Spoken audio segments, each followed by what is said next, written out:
People of the internet! Of course, you guys know I like to talk about philosophy, self-improvement, and the culture on my channel. So I saw a video from Ryan Holiday. It looks like it's a short. He says, Napoleon and the Perils of Ambition. I like things like that. Shout out to Napoleon Bonaparte. I saw the movie with Joaquin Phoenix. It was trash in my opinion, but shout out to Ryan Holiday and the Daily Stoic talking about Napoleon and the Perils of Ambition. Let's take a look. I tell the story in the book about Napoleon. He writes this essay as a young man about the perils of ambition. He says, what is Alexander doing? Trying to make it to the ends of the earth. He's conquering this and this and this. He goes like, what a fool. So the irony that, he would then be that conqueror, it's almost too perfect, but it's what happens. None of those people start off thinking that's where I'm going to end up. It's a process that once you begin, it's hard to stop. And yet, once that governor comes off, it's almost inevitable. Ambition is a thing that very few people question or criticize up until it stops working. Everyone's clapping you on the back, telling you it's a great idea, right up until you overreach and lose all of it. And then they go, you're a fool. What were you thinking? How could you do it? The Perils of Ambition. Saw the title. It kind of jumped out to me as somebody who considers himself to be very ambitious. I say that with pride. The Perils of Ambition. In that clip, of course, he was talking about Napoleon looking at Alexander the Great and being like, yo, what's Alexander the Great doing trying to be great?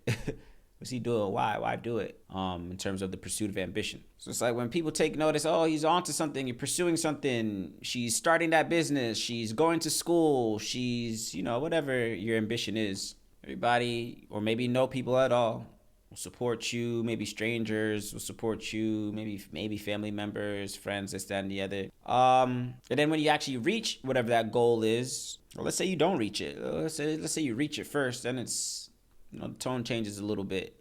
It's like, oh wow, they actually did it. Didn't think they were actually gonna do it. Whatever the case is. And let's say, to that example as well too. Let's say you don't do it.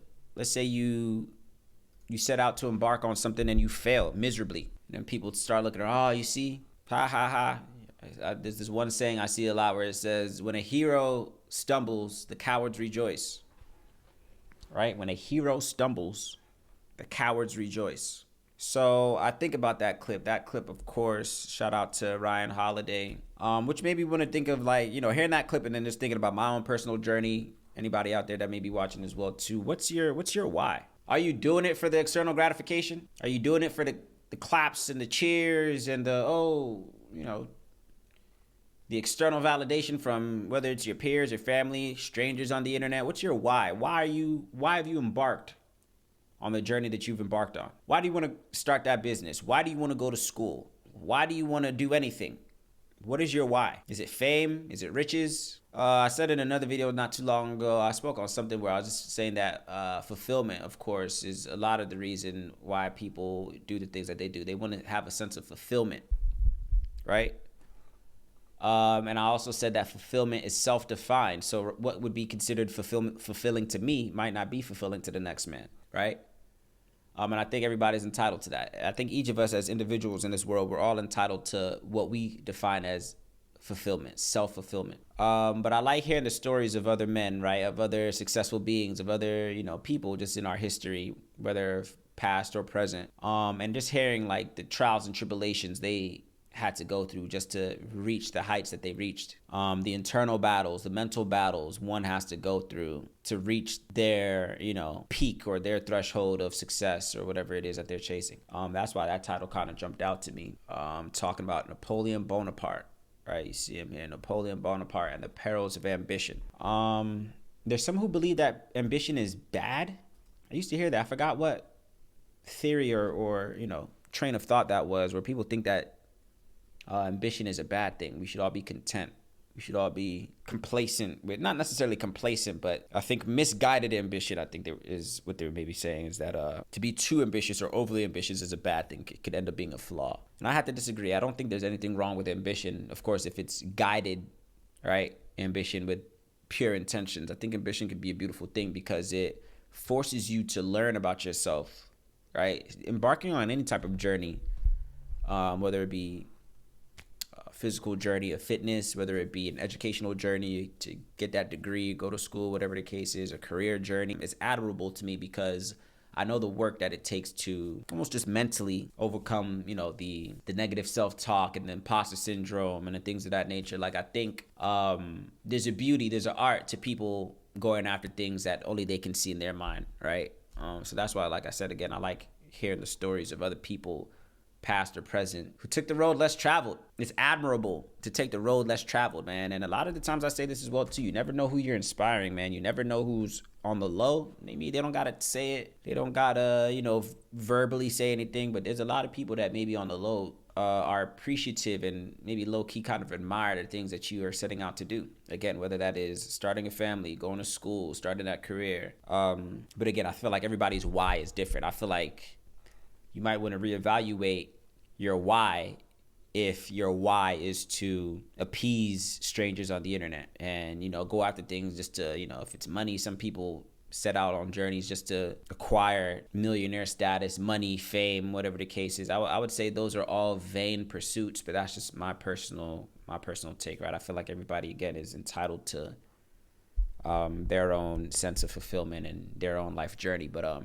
my why, essentially, or why I feel like, I have this ambition or this drive is because, again, on a deeper level, one, honestly, I think there's a spiritual element of it. I think God has showed me some things, man. He's taught me some things. He's broken me down and built me back up. And I think it's almost my responsibility to be an inspiration to anybody that could be going potentially through the same things that I went through or that I'm going through, whatever the case is. I think it's almost, I took it upon myself for it to be a responsibility to be a light in the world, right? You always hear things like, leave the world behind better than you found it. Like, I subscribe to that style of thinking. I think it's almost kind of selfish to, reach some level of enlightenment or, knowledge or wisdom and to hoard it for yourself. I think that's counterproductive. So that's kind of my why. That's my main why, honestly. I feel like I've made a covenant, man. I've made a covenant with Source, Supreme Being, and like I said, that for me is fulfilling.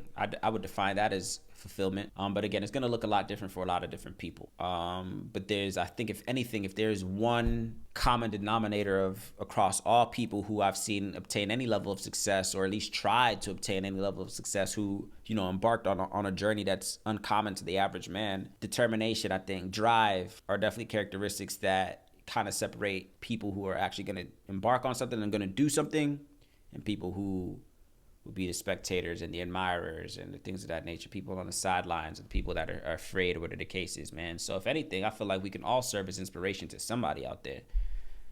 I always speak to the content creators. Of course, if you're somebody out there that's aspiring to get into content creation, or you're trying to do anything in this world, man, look to people that are doing what you want to do. That's the first place I would start.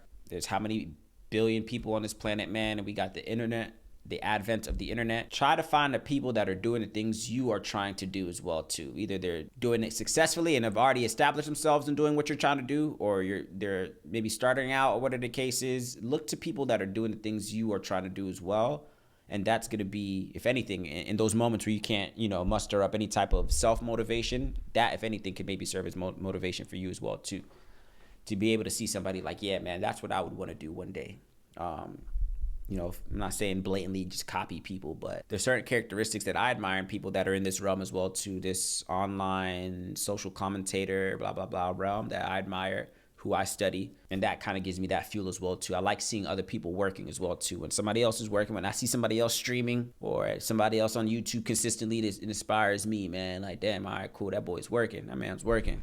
So I want to work too. So those are the things, again, maybe someone would call that the perils of ambition as well too. But again, interesting topic. Of course, shout out to Ryan Holiday and the Daily Stoic, man. That's where I learned a good core of all my philosophical teachings, and learning about Stoicism, and learning about Marcus Aurelius, and learning about, what it means to, I think Stoicism and philosophy is a core fundamental element of personal development. Those are just my thoughts, of course. Love to hear yours down in the comment section below. Let's get into the next one.